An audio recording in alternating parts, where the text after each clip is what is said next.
Hi everyone, welcome to this segment of the program. We're going to teach you how to move your spine better.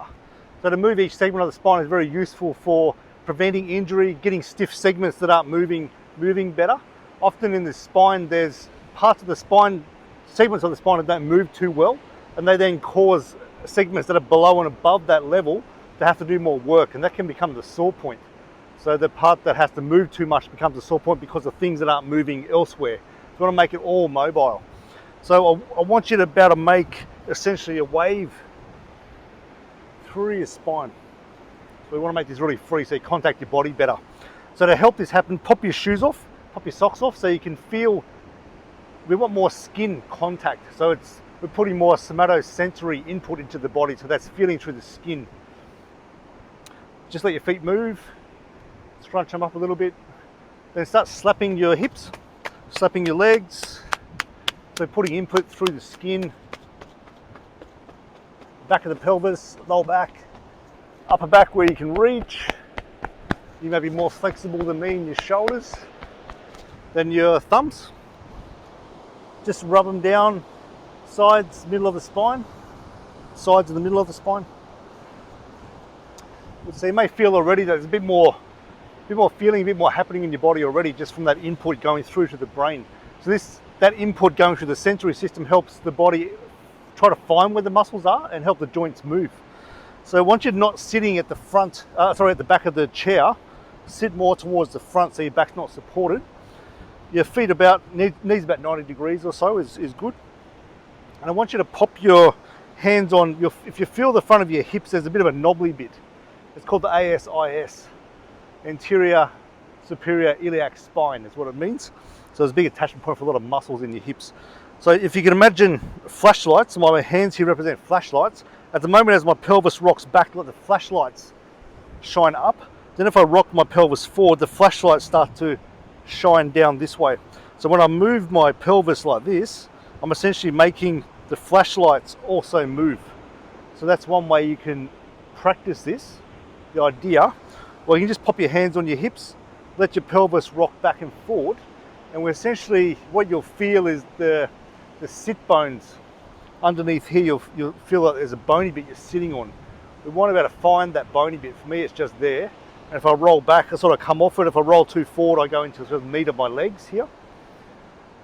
So once you just roll, just make that motion. So this is already getting the lower back to start to mobilize. So when I roll my pelvis back, it makes my lower back round out. The whole body actually makes this C shape through the spine here. Then when I roll the pelvis forward or rock it forward, it makes my lower back arch here. So you may be someone who can make your lower back arch a lot. So we want this motion. So you can pop your hand on your lower back. As you're rocking your hip, you'll feel your pelvis becoming flat, a bit rounded, and then becomes sort of swayed in this way again. So I want you to just play with that, just at a rhythmic speed.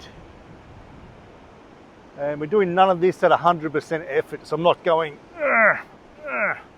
I'm doing it quite relaxed. So I'm aiming to use less and less muscle, less force to do this.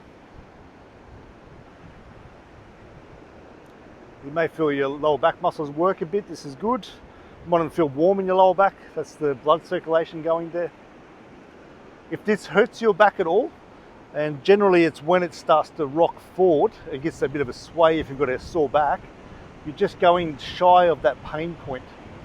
So if it's sore going here, you're just going shy of that where it's stiff but not painful. And you're just moving in and out of that smaller range. That's really important. One thing the mind likes to do when we have injuries is just to feel into it. It's like, how's it going? Into pain, come back out. How's it going? Oh, into pain, back out. How's it going? As if each time you went into it to check it, as if it was getting better. It makes it more annoyed. So we're just going shy, going into the stiffness but not into the pain. Then what you find is doing this softer motion, getting everything moving in your body better. You find that that area starts to be less sore and the range of motion comes back. Okay, so the next bit is the middle of the spine, so lower back to about here. I want to make this move. So you imagine, my ribs are just here, pretty much the point of the rib, the solar plexus here. You imagine there's a piece of string out this way and a piece of string going out through the back here as well. So it's like someone's pulling the string and they're making my back arch or the front move forward. And then someone pulls the string from the back and it makes me sink in through this way. So they pull at the front again. So I'm moving through with this part, then they pull at the back, making it curve through just there. So I want you to make that. So the movement we just had with the hips, that's involved there as well. But we've got a little bit of an extra thing going on with the middle of the spine. We're starting to work the whole spine more. And the main cueing point is more through the solar plexus. So if you've ever been winded in sport or falls, it's the phrenic nerve spazzing out, which innervates the diaphragm. So it's this area here, the solar plexus. That's where if you get hit, you find you can't breathe. So it's this area we want to move in and out.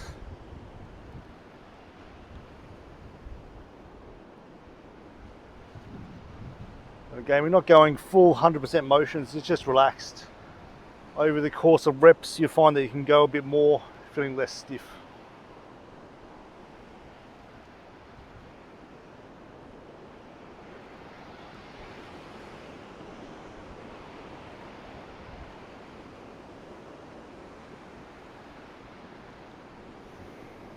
This is great for making your body feel more alive and putting more connection through your body, through all the joint receptors, all the reflexes in your body that go through the spine, reflex arcs. It helps everything link up more to get your spine moving. If your spine's injured, you tend to feel old really quick. I notice that when people injure their back when they walk into the clinic, when they walk in or when they stand up from sitting in their chair, I know, oh, you've hurt your back. And by how slowly they get up, the grimace on their face, and how quickly or slowly they walk to me into the clinic room, I know how sore their back is, no matter what age they are. So it's a big indicator for what I'm going to do in that session. And as they get better, I notice they get up from the chair faster, less grimace on their face, and they walk faster as well. So next part, pop your hands on your belly here. So it's to stop your arms flapping around. So I'm going to move my shoulder blades back and forward. So this area, if you can imagine a pencil coming off the side of your shoulder, and then you had a blackboard on the side of your shoulder here, you're drawing a line sideways with the shoulder blades. So the shoulder's drawing back, coming forward. So you're drawing your shoulder blades together as if you squeeze a piece of paper between them, then let it come forward, draw it back. So you may have a lot of motion here. You may find this really hard to do as well. If your body's been living here all your life, it affects breathing quite badly.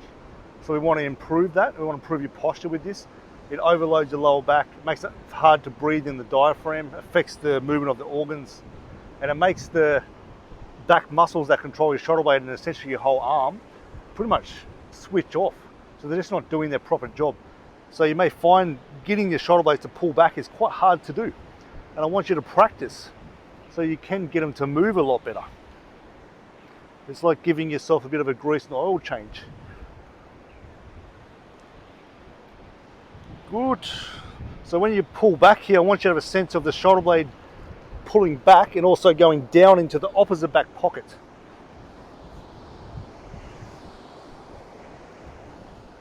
So that's always the cue, back and down, as if you're sliding your shoulder blade into the opposite back pocket and opposite back pocket on the other side. And make sure some really important muscles are working. All right, from here, lift up. This is pretty easy to do. Most people's shoulder do this anyway. Then draw right down. So we draw up and draw down. Gee, the sun is nice on my face. Up, down. You may hear some clicks. The levator scapula muscle is usually very tight, and the serratus anterior muscle, which is underneath your shoulder blade, connects onto the wall of your ribs at the back. It's a very gristly, fibrous joint.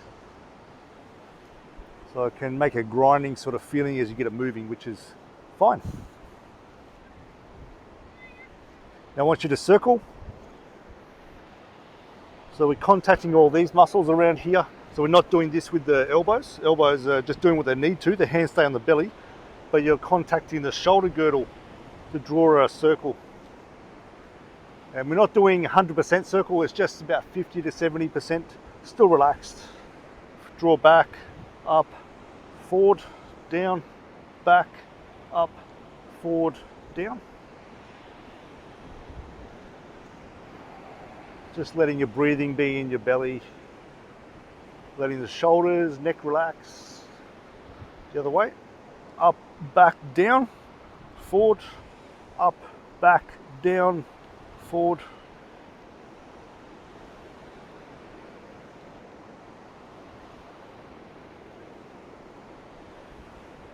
This is so nice to do this kind of thing in this place. It's just a gorgeous place.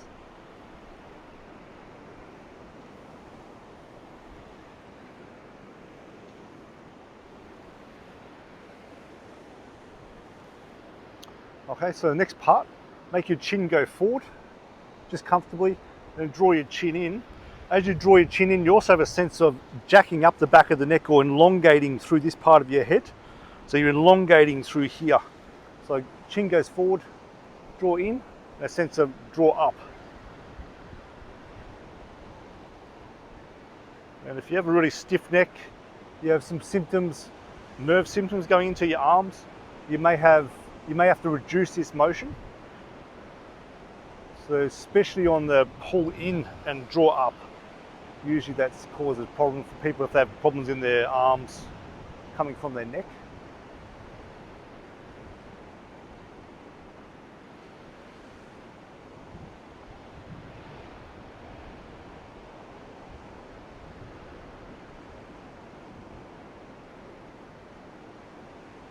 Good from here. So your chin jut out, turn, chin jutting out, and then turn to where you comfortably can turn to. Pull your chin in. So again, you get a sense of stretching up through the neck as the chin comes in. Then the chin comes out. Draw in. Draw out again. Draw in, stretch up through the back of the neck.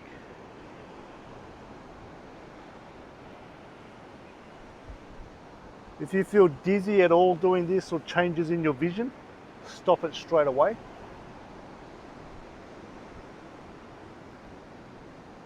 And we're definitely not doing this 100% turn or 100% pull in any area. So we're doing this gently. I call it the nosy neighbor. It's like, what are you doing over there? The nosy neighbor.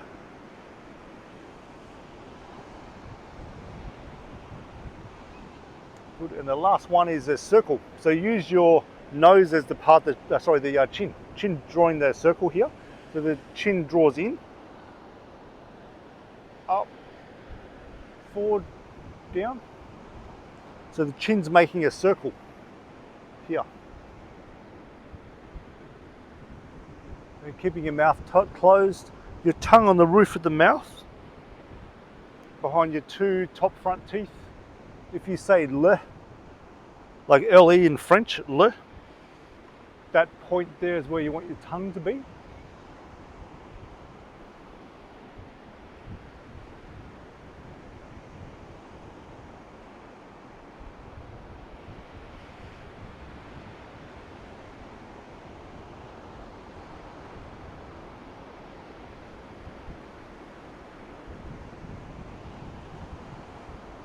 And go the other way, so draw down, out, up, draw in.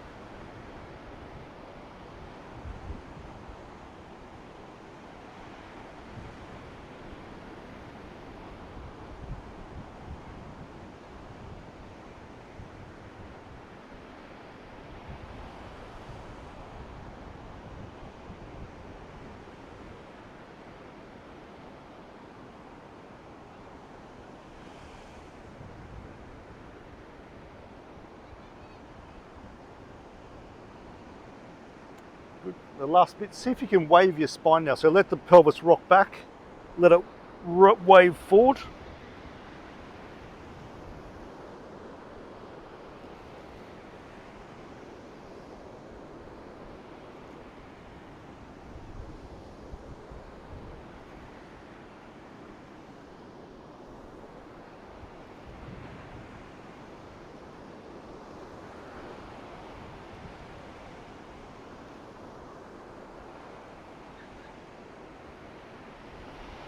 Okay, good luck with this.